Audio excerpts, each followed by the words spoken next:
The thunderous roar of German artillery had dominated European battlefields for years, striking fear into Allied forces with its devastating accuracy and tactical superiority.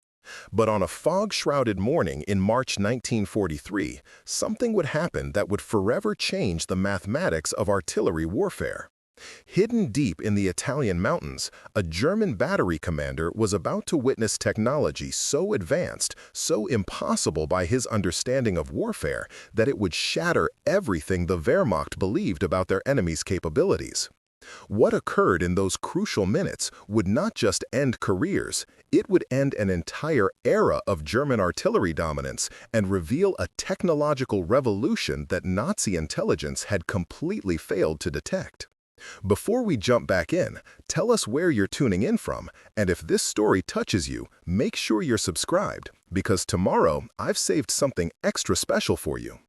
The morning mist hung thick over the Apennine Mountains near Monte Battaglia on March 18, 1943, as Hauptmann Klaus Berger adjusted his field glasses and surveyed the valley below.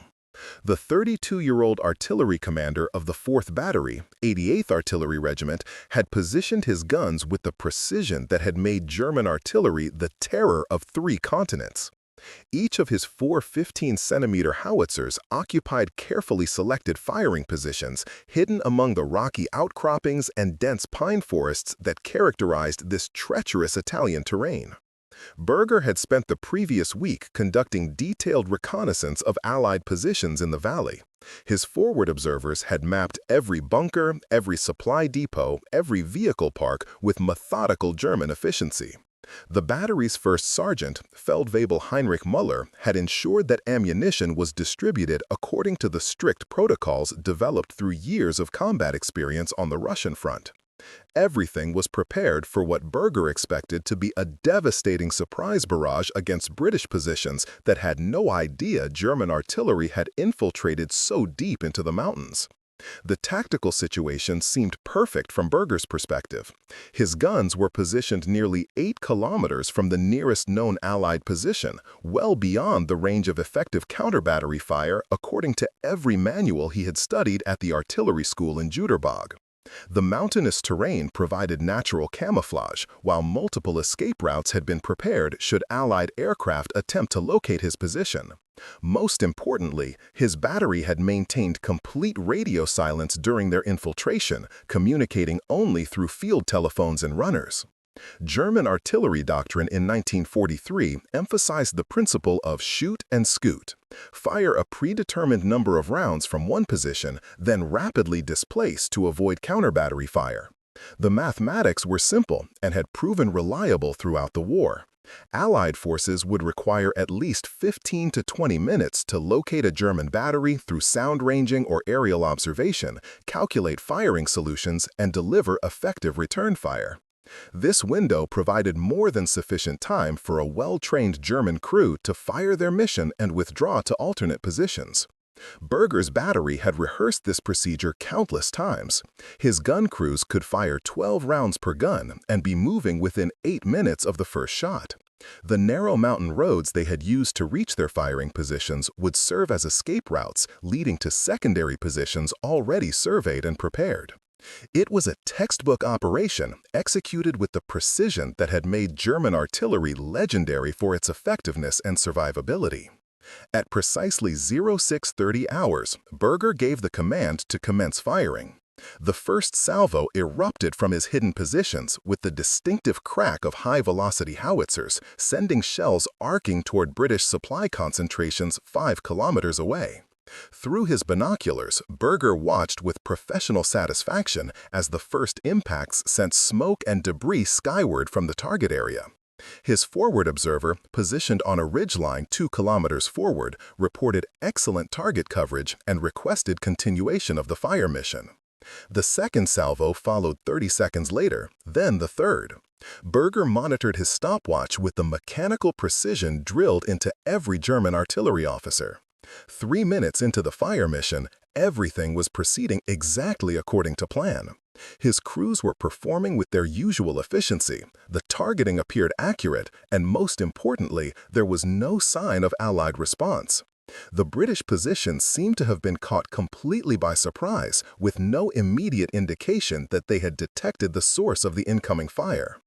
It was at precisely 4 minutes and 15 seconds into the fire mission that Klaus Berger's understanding of artillery warfare began to collapse. The first indication of something unprecedented came not through sound or sight, but through the sudden, urgent voice of his radio operator. "Herr Hauptmann, we are receiving multiple radio transmissions on frequencies we do not recognize. The signals appear to be coded, but they began immediately after our first salvo." Before Berger could fully process this information, his forward observer's voice crackled through the field telephone with barely concealed alarm. "Battery, this is Observer Post 1. I am observing multiple aircraft approaching from the southeast, but they are not attacking. They appear to be circling our general area at high altitude. Their behavior is unlike any air reconnaissance I have previously witnessed." Berger felt the first stirring of unease. Allied air reconnaissance was expected and planned for, but aircraft arriving so quickly after the commencement of firing suggested a level of preparedness that contradicted intelligence assessments. German planning had assumed at least 10 to 12 minutes before any Allied air response, yet aircraft were already in the air after less than 5 minutes of firing. The mathematical precision that had governed Berger's entire approach to artillery warfare began increasingly inadequate as the seconds ticked by. At 6 minutes into the fire mission, with 6 salvos completed and his guns preparing to displace according to Docton, the impossible happened. British artillery shells began impacting among his positions with a precision and rapidity that defied every principle of counter-battery warfare he had learned. The first shell exploded barely 50 meters from gun position 2, sending rock fragments and shrapnel whistling through the pine trees. Before the echoes of that explosion had faded, 3 more shells impacted in rapid succession, bracketing gun position 4 with devastating accuracy. Berger stared at his stopwatch in disbelief. The Allied response had come in less than 7 minutes from his first shot, and their fire was not the wild area bombardment typical of hasty counter-battery missions. Instead, the British shells were landing with surgical precision around each of his carefully concealed positions, as if the Allied gunners possessed exact coordinates for every gun. This level of accuracy typically required hours of adjustment fire or direct visual observation, yet the British had achieved it immediately, without any apparent correction process. Preparing and narrating this story took us a lot of time, so if you are enjoying it, subscribe to our channel. It means the mathematical impossibility of what he was witnessing challenged everything Berger understood about artillery tactics. "All guns, displace immediately," Berger commanded, abandoning the planned sequence of the fire mission. His crews began the practice drill of preparing their weapons for movement. But even as they worked, more Allied shells continued to arrive with unnerving precision. Gun Position 3 reported a near-direct hit that wounded 2 crew members and damaged the howitzer's traverse mechanism. The British were not simply delivering harassing fire, they were systematically destroying his battery with an accuracy that suggested perfect intelligence about his positions. Feldwebel Müller approached Berger's command post at a run, his face grim with confusion and concern. "Herr Hauptmann, the enemy fire began before our guns could have been located by conventional means. The first impacts came exactly 7 minutes after our initial salvo, but we maintained complete camouflage discipline. How could they have acquired our position so rapidly?" The question echoed Berger's own growing realization that something fundamental had changed in the nature of artillery warfare. His battery had followed every procedure designed to prevent detection and ensure survivability, yet Allied forces had responded as if they possessed supernatural knowledge of German positions and intentions. The tactical manual that had guided his thinking seemed suddenly obsolete, replaced by a reality he could not comprehend. As Gun Position 1 reported successful displacement and began moving toward the alternate position, Berger made a decision that contradicted years of training. Instead of withdrawing immediately, he ordered his remaining guns to continue firing from their current positions while he attempted to understand how Allied forces had achieved such rapid and accurate counter-battery fire. The risk was enormous, but the implications of what he had witnessed demanded investigation. The British response to his continued firing was even more disturbing than their initial accuracy. Rather than the gradual adjustment of fire typical of conventional counter-battery missions, Allied shells continued to arrive with perfect precision at his original positions, even as some of his guns had already displaced. More unnervingly, new shells began impacting at his alternate positions before his displaced guns had even arrived there. The British appeared to possess knowledge not just of his current positions, but of his planned movements. Berger's radio operator suddenly looked up from his equipment with an expression of professional bewilderment. "Herr Hauptmann, I am detecting radio transmissions that appear to be tracking our movement. The signals are unlike anything in our intelligence briefings. They seem to be providing real-time updates of our positions to Allied artillery units." The technological implications of such capability began to penetrate Berger's tactical thinking. If Allied forces possessed some method of instantly detecting and tracking German artillery positions, regardless of camouflage or movement, then the entire foundation of German artillery doctrine was obsolete. The principle of shoot and scoot depended on the enemy's inability to locate and engage German positions quickly enough to prevent successful displacement. If that basic assumption was false, then German artillery had lost its primary tactical advantage. Obergefreiter Paul Weber, the battery's most experienced gun layer, approached Berger's position carrying a piece of metal shrapnel unlike anything the Hauptmann had previously seen. "Sir, this fragment came from one of the British shells. The metallurgy appears different from standard artillery projectiles, and there are markings I do not recognize. The precision of the enemy fire suggests they may be using some form of guided munitions." Berger examined the shrapnel fragment with growing unease. While not a metallurgist, his years of experience with artillery had familiarized him with the typical characteristics of various shell types. This fragment possessed qualities that suggested manufacturing techniques and materials beyond anything in German ordnance catalogs.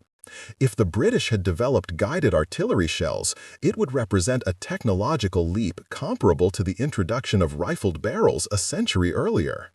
The tactical situation continued to deteriorate as Allied counter-battery fire intensified. Gun Position 4 reported that British shells were now arriving within 30 seconds of each other, maintaining continuous pressure on German positions. The sustained accuracy of this fire indicated either unlimited ammunition expenditure or some form of automated fire control system. Either possibility suggested Allied capabilities far exceeding German intelligence estimates. At 15 minutes into what should have been a routine fire mission, Berger was forced to acknowledge that his battery faced destruction unless it could escape the uncanny precision of Allied counter-battery fire. His guns had displaced twice, yet British shells continued to find them with supernatural accuracy. Traditional escape and evasion tactics appeared useless against an enemy that could track German positions in real time, regardless of movement or concealment. The psychological impact on his gun crews was becoming as significant as the physical damage. Soldiers who had survived years of combat on the Eastern Front were displaying signs of confusion and fear at facing an enemy capability they could not understand or counter. The mathematical certainty that had governed their approach to artillery warfare had been replaced by a terrifying unpredictability that undermined their professional confidence. Feldwebel Müller returned to the command post with information that completed Berger's growing realization of Allied technological superiority. "Herr Hauptmann, I have spoken with the crews from all positions. They report that British shells began impacting their locations within minutes of our first shot, but there were no Allied observers visible on any of the surrounding heights. The enemy appears to have detected our positions without visual reconnaissance or sound-ranging equipment." This final piece of evidence forced Berger to confront a possibility that challenged his most basic assumptions of warfare. If Allied forces possessed some technological means of instantly locating German artillery positions without conventional reconnaissance methods, then German tactical doctrine was not merely outdated, it was catastrophically inadequate. The implications extended far beyond his individual battery to encompass the entire German approach to artillery warfare. The realization that his enemy possessed capabilities beyond his understanding marked the beginning of a transformation that would extend far beyond the immediate tactical situation. Klaus Berger, product of the finest German military education and veteran of successful campaigns across Europe, was confronting evidence that his training, his experience, and his nation's technological assumptions were fundamentally flawed. The British were not simply outgunning German artillery. They were operating with technologies that made German methods obsolete. As Allied shells continued to rain down with impossible precision on positions that should have been undetectable, Berger began to understand that he was witnessing more than a tactical defeat. He was observing the beginning of a technological revolution that would reshape the entire nature of modern warfare. The mathematics of artillery that had governed battlefields for centuries were being rewritten by an enemy whose capabilities exceeded anything German science had thought possible. The mountain mist that had provided concealment at dawn now seemed to mock his efforts, offering no protection against an enemy that could see through fog, forest, and camouflage with equal ease. In those crucial minutes of impossible counter-battery fire, Klaus Berger was experiencing the same shock that would soon ripple through German forces across every theater of war. The enemy they had been taught to despise as technologically inferior was revealing capabilities that left German military doctrine in ruins. The devastating accuracy that had destroyed Hauptmann Berger's battery was simultaneously being experienced by German artillery units across the Italian front, creating a pattern of tactical disasters that military commanders initially dismissed as isolated incidents. Major Wilhelm Hoffmann of the 12th Artillery Regiment recorded in his operational report from the Anzio sector what he termed an unprecedented breakdown in our fire and movement procedures. His 3 batteries had attempted a coordinated strike against Allied shipping in the harbor, only to face immediate and precise counter-battery fire that eliminated 2 complete gun positions within 12 minutes of commencing their attack. Hoffmann's experience differed from Berger's in location and scale, but the fundamental impossibility remained identical. German artillery doctrine relied on the mathematical certainty that enemy forces required substantial time to locate, calculate, and engage artillery positions. This principle had proven reliable across campaigns in Poland, France, and Russia, where German gunners had consistently maintained tactical superiority through superior positioning, camouflage, and rapid displacement techniques. The collapse of these proven methods against Allied forces in Italy represented a paradigm shift that individual commanders struggled to comprehend or communicate to higher headquarters. The systematic nature of German artillery failures became apparent through reports filtering back from diverse operational areas. Lieutenant Colonel Hans Richter, commanding the 3rd Battalion of the 29th Artillery Regiment near Cassino, documented what he described as supernatural enemy fire control in his March 1943 after-action report. Richter's guns had occupied positions that his reconnaissance teams had spent 4 days selecting for optimal concealment and fields of fire. Each position offered multiple covered routes for displacement and had been surveyed to ensure no direct visual contact was possible from known Allied observation points. Despite these precautions, Allied counter-battery fire had commenced within 6 minutes of Richter's first salvo, delivering shells with precision that suggested exact coordinate knowledge of every German position. More disturbing still, when his guns attempted their rehearsed displacement procedures, Allied fire shifted to engage their alternate positions with equal accuracy. The mathematical impossibility of such rapid target acquisition and fire adjustment violated every principle of conventional artillery engagement that Richter had learned during 15 years of military service. The psychological impact on German artillery crews was becoming as significant as the tactical defeats themselves. Obergefreiter Franz Steiner, a gun commander in Richter's battalion, described the transformation in a letter to his wife that was intercepted by Allied intelligence services. The enemy can see through mountains, through forests, through fog itself. We fire 3 shots, and their shells land among us before we can count to 400. Men who have faced Russian artillery without flinching now shake when we receive fire missions. How does one fight an enemy who knows your position before you know it yourself? This psychological deterioration was documented across multiple German units as reports accumulated of Allied counter-battery capabilities that exceeded the boundaries of known technology. German artillery had traditionally operated with confidence derived from tactical mobility and camouflage discipline. When these advantages proved meaningless against Allied fire control, experienced crews began to doubt not just their tactical procedures, but their ability to survive any engagement with enemy forces. Captain Ernst Kohler of the 7th Mountain Artillery Regiment operating in the Apennine Mountains provided perhaps the most detailed technical analysis of Allied capabilities in his intelligence summary dated March 25, 1943. Kohler possessed engineering training from the Technical University of Berlin and approached the phenomenon of instant counter-battery fire with scientific methodology.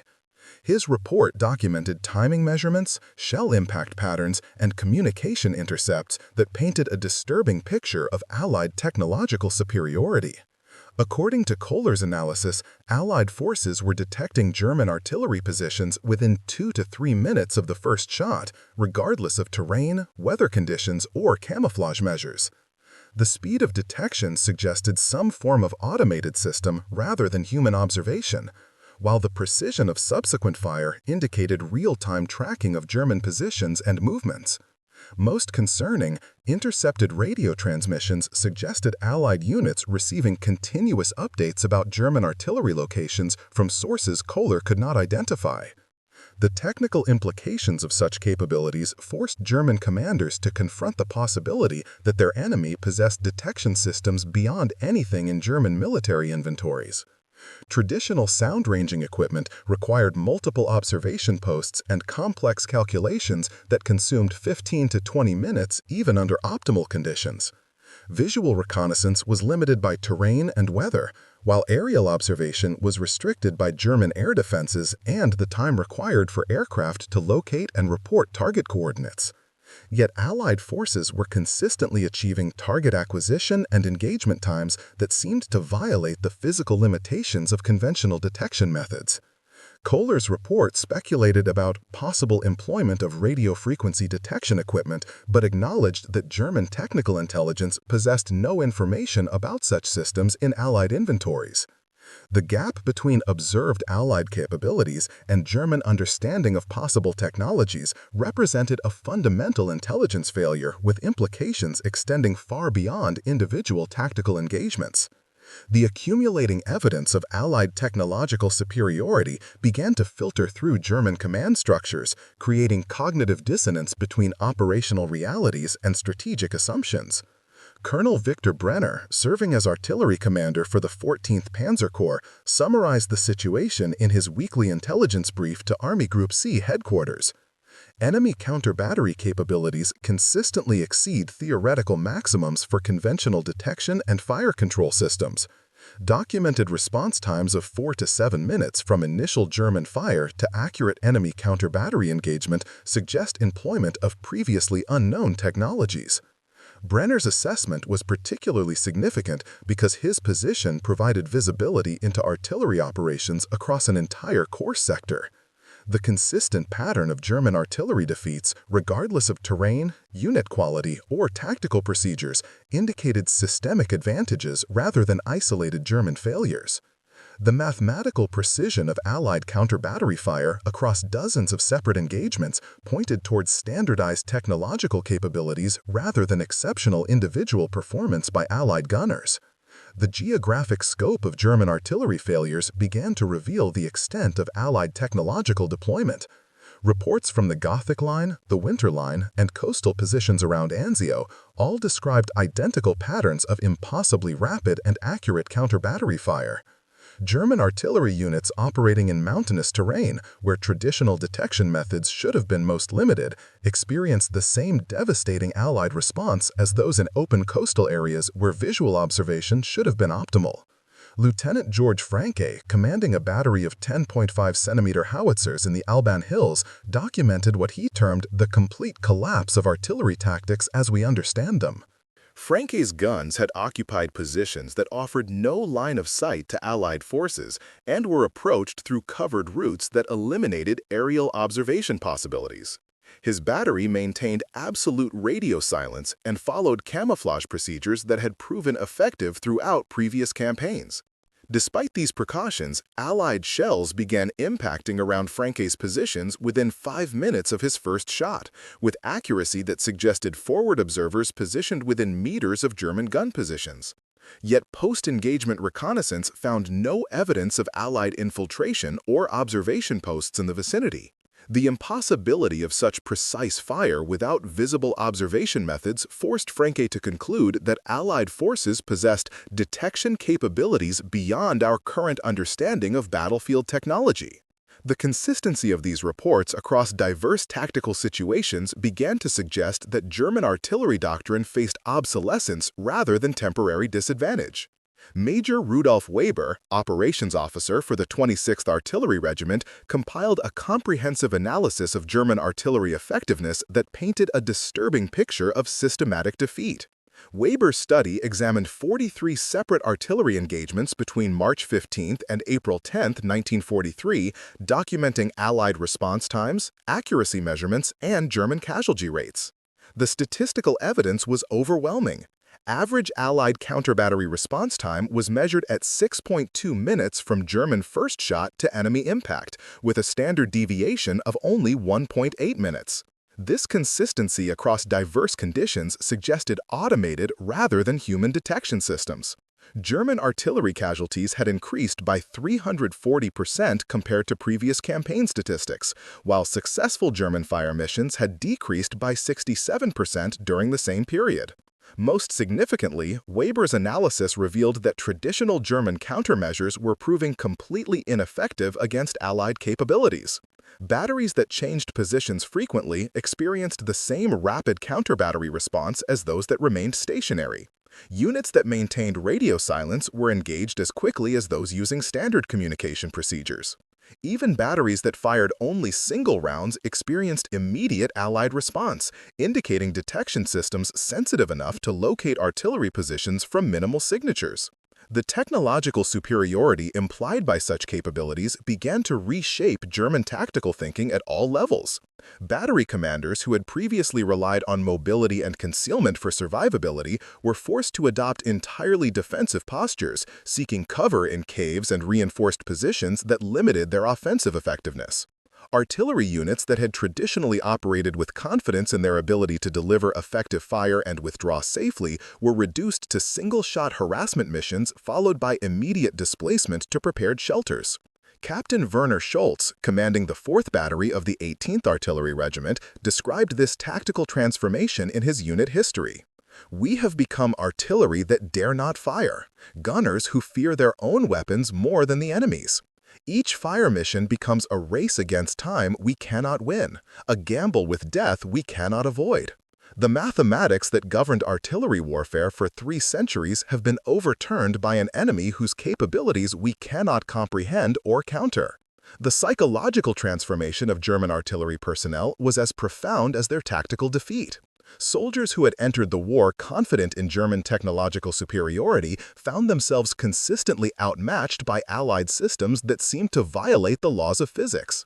The institutional knowledge and professional pride that had sustained German artillery through years of successful campaigns crumbled in the face of repeated defeats against an enemy whose methods they could not understand.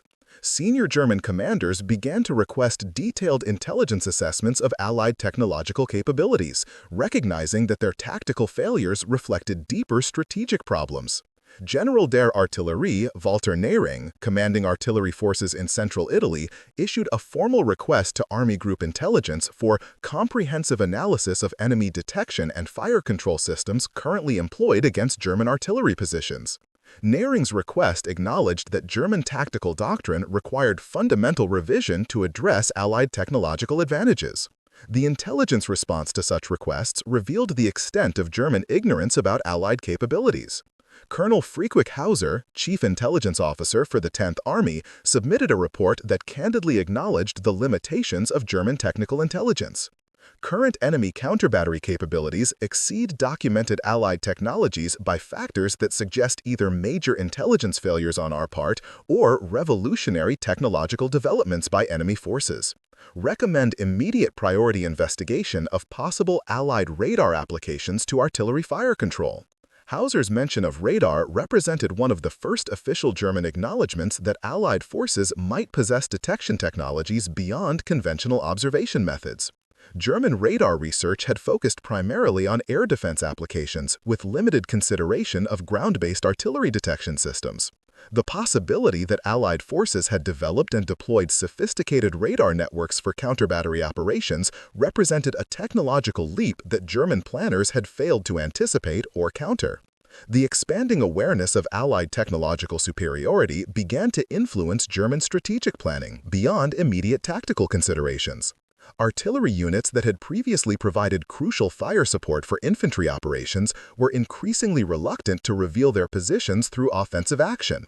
The degradation of German artillery effectiveness had cascading effects on combined arms operations, forcing infantry and armor units to operate with reduced fire support against increasingly confident Allied forces. Lieutenant Colonel Max Dietrich, commanding the Artillery Regiment supporting the 29th Panzer Grenadier Division, summarized the strategic implications in his operational assessment. Our artillery has been neutralized as an offensive weapon by enemy capabilities we cannot match or counter. Infantry operations must now be planned without assumption of effective artillery support, while defensive positions must be designed to function without responsive fire support. The technological revolution we are witnessing represents more than tactical disadvantage. It constitutes strategic defeat in the artillery arm. This recognition of strategic defeat was particularly devastating for German forces because artillery superiority had been a cornerstone of Wehrmacht tactical doctrine since the beginning of the war. German artillery had consistently outperformed Allied counterparts in previous campaigns, providing the fire support that enabled rapid advances and successful defensive operations. The sudden reversal of this advantage left German commanders struggling to develop new tactical approaches while operating under persistent Allied fire superiority. The cumulative effect of repeated artillery defeats was a fundamental loss of confidence in German technological capabilities. Units that had entered the Italian campaign with conviction in their material superiority found themselves consistently outmatched by Allied systems that seemed to violate the laws of physics. The technological shock was compounded by the realization that German intelligence had failed to detect or anticipate Allied developments that were now proving decisive on the battlefield. Senior German commanders began to request detailed intelligence assessments of Allied technological capabilities, recognizing that their tactical failures reflected deeper strategic problems. General der Artillerie Walter Nering, commanding artillery forces in central Italy, issued a formal request to Army Group Intelligence for comprehensive analysis of enemy detection and fire control systems currently employed against German artillery positions. Nering's request acknowledged that German tactical doctrine required fundamental revision to address Allied technological advantages. The intelligence response to such requests revealed the extent of German ignorance about Allied capabilities. Colonel Friedrich Hauser, Chief Intelligence Officer for the 10th Army, submitted a report that candidly acknowledged the limitations of German technical intelligence. Current enemy counter-battery capabilities exceed documented Allied technologies by factors that suggest either major intelligence failures on our part or revolutionary technological developments by enemy forces. Recommend immediate priority investigation of possible Allied radar applications to artillery fire control. Hauser's mention of radar represented one of the first official German acknowledgments that Allied forces might possess detection technologies beyond conventional observation methods. German radar research had focused primarily on air defense applications, with limited consideration of ground-based artillery detection systems. The possibility that Allied forces had developed and deployed sophisticated radar networks for counter-battery operations represented a technological leap that German planners had failed to anticipate or counter. The expanding awareness of Allied technological superiority began to influence German strategic planning beyond immediate tactical considerations. Artillery units that had previously provided crucial fire support for infantry operations were increasingly reluctant to reveal their positions through offensive action. The degradation of German artillery effectiveness had cascading effects on combined arms operations, forcing infantry and armor units to operate with reduced fire support against increasingly confident Allied forces. Lieutenant Colonel Max Dietrich, commanding the artillery regiment supporting the 29th Panzer Grenadier Division, summarized the strategic implications in his operational assessment. Our artillery has been neutralized as an offensive weapon by enemy capabilities we cannot match or counter. Infantry operations must now be planned without assumption of effective artillery support, while defensive positions must be designed to function without responsive fire support. The technological revolution we are witnessing represents more than tactical disadvantage. It constitutes strategic defeat in the artillery arm. This recognition of strategic defeat was particularly devastating for German forces because artillery superiority had been a cornerstone of Wehrmacht tactical doctrine since the beginning of the war. German artillery had consistently outperformed Allied counterparts in previous campaigns, providing the fire support that enabled